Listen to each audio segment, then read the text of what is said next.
அம்பேத்கர் குறித்து மத்திய உள்துறை அமைச்சர் அமித்ஷா பேசியதை கண்டித்து தமிழகம் முழுவதும் உள்ள விசிகாவினர் தற்பொழுது போராட்டத்தில் ஈடுபட்டு வருகின்றனர். இது தொடர்பான மேலும் விவரங்களை தருவதற்காக செய்தியாளர் ராஜேஷ் இணைப்பில் இருக்கிறார்.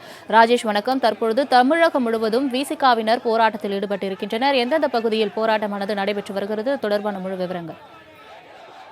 அமித்ஷா பதவி விலக வேண்டும் என்று கோரி விடுதலை சிறுத்தைகள் கட்சியை சேர்ந்த நிர்வாகிகள் தமிழகத்தின் பல்வேறு இடங்களில் சாலை மறியல் மற்றும் ரயில் மறியல் போராட்டத்தில் ஈடுபட்டு இருக்கிறார்கள். அம்பேத்கர் குறித்து அவதூறு பேசும் வகையில் நாடாளுமன்றத்தில் அமித்ஷா பல்வேறு சர்ச்சைக்குரிய கருத்துக்களை தெரிவித்திருந்தார்.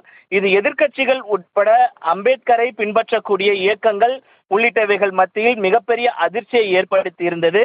இதன் காரணமாக தமிழகத்தின் பல்வேறு இடங்களில் அமித்ஷாவிற்கு எதிர்ப்பு தெரிவித்து அவர் கண்டனம் தெரிவித்தும் அவர் பதவி விலக வேண்டும், மன்னிப்பு கோர வேண்டும் என்பதை வலியுறுத்தி பல்வேறு இயக்கங்கள் மற்றும் இந்தியா கூட்டணியில் இருக்கக்கூடிய எதிர்க்கட்சிகள் போராட்டத்தை முன்னெடுத்திருக்கிறார்கள்.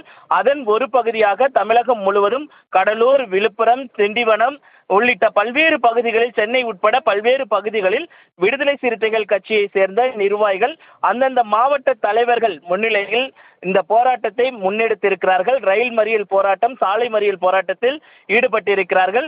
அமித்ஷா தன்னுடைய கருத்தை திரும்ப பெற வேண்டும், பதவி விலக வேண்டும் என்பது அவர்களுடைய கோரிக்கையாக இருக்கிறது.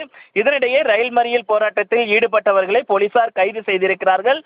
அனுமதியின்றி போராட்டம் நடத்துவது தவறு என்று அவர்கள் குறிப்பிட்டு அவர்களை கைது செய்திருக்கிறார்கள்.